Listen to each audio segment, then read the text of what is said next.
graphing logarithmic functions.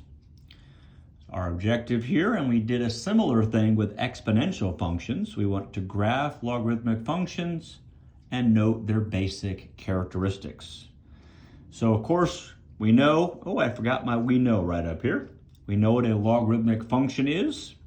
It's any function of the form f of x equals log base b of x, where b, the base, is positive but not equal to 1, and x, the argument in this case, is positive as well. Okay, so again, the b is called the base, and the x, what you're taking the log of, is called the argument.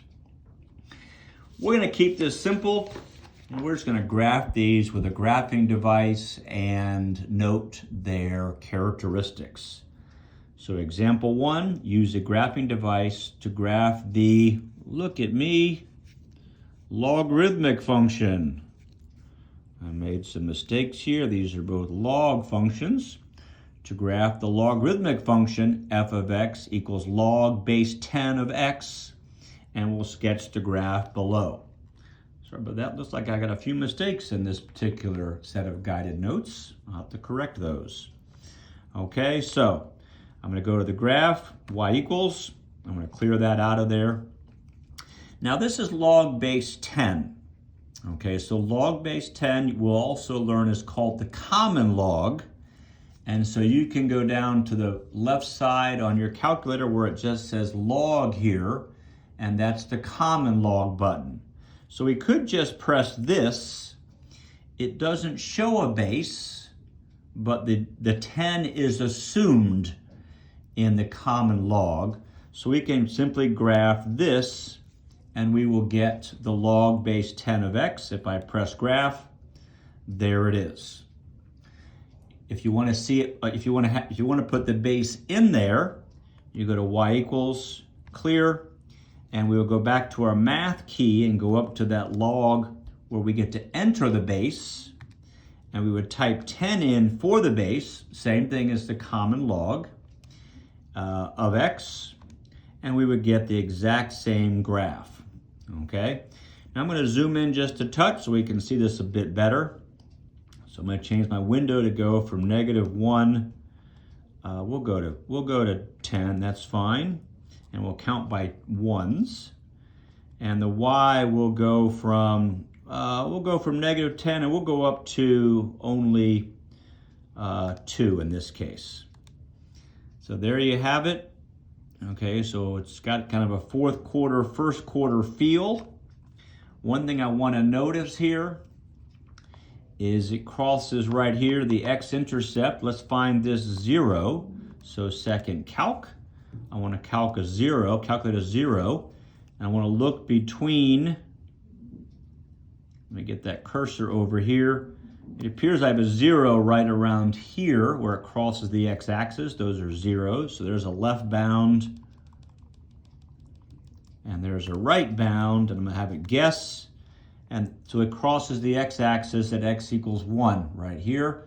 Y is 0. So a quick sketch of this, nothing fancy. It's a first quadrant and fourth quadrant graph. So I'll focus on first quadrant and fourth quadrant.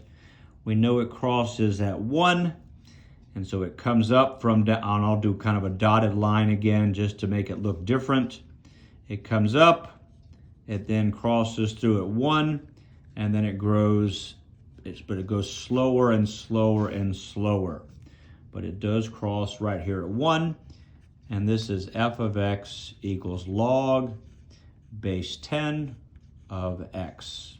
Okay, so let's do a second example down here, and this time we know up here that our base is positive and not equal to 1. Well, here we used a base that was greater than 1, and just like we did with our exponential functions, let's use a base that's between 0 and 1. We'll use 1/2. Okay, so back to here, and I'm just going to go back into the y equals, and I'm going to change the 10 I'm going to delete that one and delete that one. I'm going to put a point. You can put 1/2 in there if you want, or a 0.5. I'm just going to change that 10 to a 1/2. Okay, I'm going to press graph from here. And I'm a little bit off on my graph because this is still a first quadrant and fourth quadrant graph. Let's go back to the window. My x's are fine, but my y's can be flipped. Let's go y minimum -2 and y maximum 10. I think that should do it. And there you go. You can see, whoops, I got a little bit too, I cut off the bottom too much. Let's go back to my window. And let's y minimum, how about -5? And there it comes. That's a better look at it right there. So it's coming down along the y-axis. It's crossing again at x equals 1. If I press trace and I put in x equals 1 right here, it tells me that that is an x-intercept because y is 0. So a quick sketch of this one. It's still a first quadrant and fourth quadrant graph, but now more of it is in the first quadrant. So I'll kind of go like that with my graph. It crosses at 1. We saw that again. And this time it comes down from above and it crosses at 1, and then it begins to slow its decrease. And it goes like that. So this is the graph of f of x equals the log base 1/2 of x. Okay, so what do we notice? Well, the y-axis in both cases is a vertical asymptote. The domain is always to the right of it. So the domain is greater than 0. The range is all real numbers.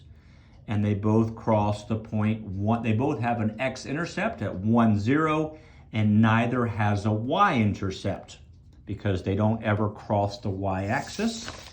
So let's just recap that here on the back. I've already got it written out. Okay, get myself straight.